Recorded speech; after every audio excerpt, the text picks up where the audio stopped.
2024 के लोकसभा चुनाव में ओम प्रकाश राजभर एक बार फिर से भाजपा के साथ दिखाई दे सकते हैं, ऐसे कयास लगाए जा रहे हैं।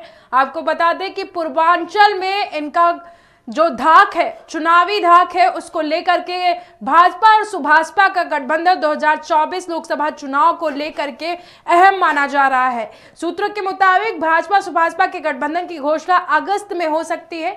आपको बता दें कि ओम प्रकाश राजभर दिल्ली में अमित शाह से मुलाकात कर सकते हैं। इसी खबर पर हमारे साथ जुड़ चुके हैं स्टेट हेड अनूप दुबे। अनूप, ओम प्रकाश राजभर के बीजेपी में शामिल होने की जो खबरें सामने आ रही हैं, आपको क्या कुछ जानकारी है इस पर? सोनम, देखिए, ओम प्रकाश राजभर अभी कुछ दिन पहले मुख्यमंत्री से भी मिले थे बनारस में जी। वहीं से कयास लगाए जाना शुरू, वहीं से नहीं, आपको पता होना चाहिए कि विधानसभा चुनाव के बाद जहां वो सपा से दूरी बनाए, वहीं भाजपा की तरफ वो जाने लगे थे। भाजपा में इस बार पहल उन्होंने ब्रिजेश पाठक के थ्रू अपना करवाया, क्योंकि ब्रिजेश पाठक ने इसमें पहल किया और ओम प्रकाश राजभर अटल योजना करके एक समिति बनाई गई है, उसमें वो उपाध्यक्ष भी हैं। सोनम, सबसे बड़ी बात यह है कि ओम प्रकाश राजभर को थोड़े समय में नहीं समझा जा सकता, क्योंकि ओम प्रकाश राजभर चुनावी मौसम को भाप लेते हैं और उधर ही मूव कर जाते हैं। अब ये जैसा कि आपने बताया कि वो हमारे तक जो बात आ रही, पता चल पा रहा है अभी, हालांकि मैंने उनके लोगों से बात करने की कोशिश की तो उन लोगों ने सीधे तौर पे मना कर दिया, जो ओम प्रकाश राजभर के पार्टी के प्रवक्ता हैं या उनके कार्यकर्ता हैं।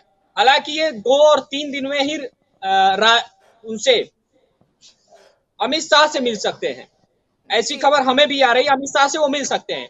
अब देखना ये होगा, जैसे कि जब भी कोई बड़ा नेता या किसी पार्टी का नेता या विपक्ष का नेता उनसे मिलता है अमित शाह से, तो ये माना जाता है कि वो निश्चित तौर पे भाजपा की सवारी करते हुए नजर आएगा भविष्य में। और वैसे भी ओम प्रकाश राजभर को कहीं ना कहीं सुरक्षा मुख्यमंत्री द्वारा दी जा चुकी है, Y+ सुरक्षा उनको मिला हुआ है जी। और वो खुद भी कहते हैं मैं किसी कैबिनेट मंत्री से कम भी नहीं हूं। अब वो सेटिंग में लगे हुए हैं कि 2-3 सीटों पे, जैसा कि सुनने में आ रहा है, सूत्रों से पता चला है कि वो घोसी मांग रहे हैं, चंदौली मांग रहे हैं, भदोही मांग रहे हैं, और इन 3 सीटों पे वो लोकसभा चुनाव लड़ना चाहते हैं। सोनम, समझने वाली बात सिर्फ ये है कि पूर्वांचल से संजय निषाद भी आते हैं, जो भारतीय जनता पार्टी में कैबिनेट मंत्री हैं। वहीं संत कबीर नगर से उनके बड़े बेटे प्रवीण निषाद सांसद हैं। तो देखने वाली बात यह होगी भाजपा निषाद और राजभर को कैसे सेटल करती है। सोनम, अरुण, मान लीजिए कि अगर बीजेपी ओपी राजभर को उनके मन मुताबिक सीटें देती है, तो क्या संजय निषाद को किस जगह पर बीजेपी लेकर जाएगी? वो भी पूर्वांचल के नेता हैं। देखिए, ये बड़ी टर्निंग पॉइंट है और इसको भाजपा को इसीलिए कहीं ना कहीं अमित शाह इसमें लगे हुए हैं, क्योंकि अमित शाह को भाजपा का चाणक्य कहा जाता है। और अब जो रूठे हुए लोग होते हैं सबसे पहले अमित शाह से मिलते हैं। हालांकि 2 दिन पहले संजय निषाद ने कह दिया ओम प्रकाश राजभर को कि ये बरसाती मेढक हैं। ठीक, जब चुनाव आएगा तो कहीं ना कहीं उस पार्टी से जुड़ना चाहेंगे जो सत्ता में है या सत्ता में आ रही होती है।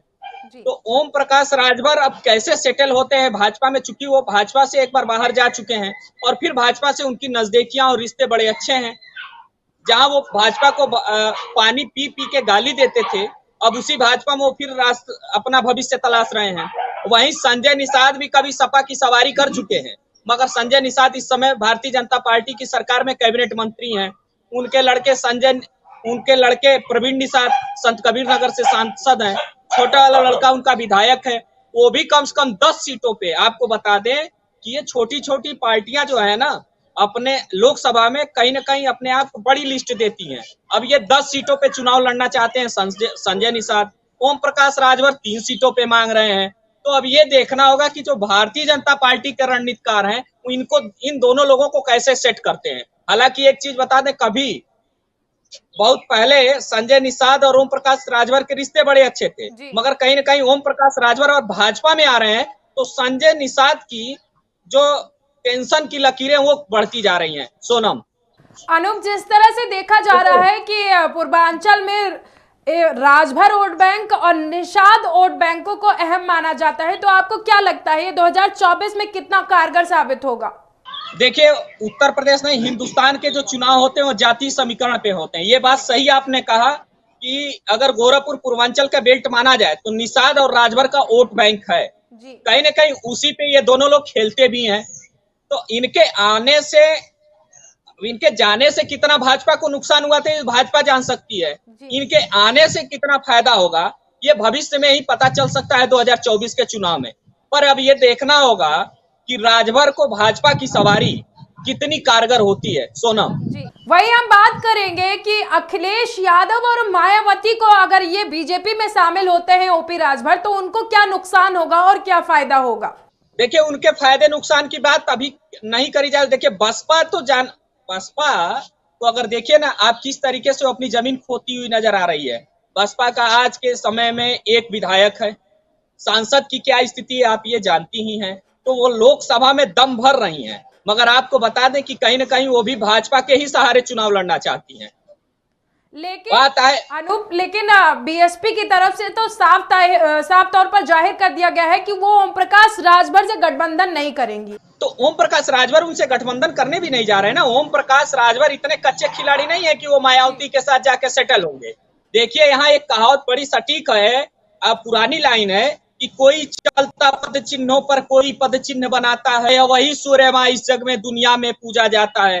तो ये जो राजनेता होते हैं ना, पद चिन्ह अपने और अपने परिवार के लिए बनाते हैं, देश के लिए नहीं बनाते हैं। तो ओम प्रकाश राजभर जो है वो अपने बिरादरी के लिए जो लड़ रहे हैं, वो अपनी बिरादरी के लिए नहीं लड़ते नजर आते हैं। पहले अपने परिवार और अपने लोगों को सेटल करना चाहते हैं। इसमें पहला जो चंदौली या मऊ से, ये चंदौली और घोसी से जो मांग रहे हैं वो अपने बड़े बेटे के लिए मांग रहे हैं सोनम टिकट भाजपा से।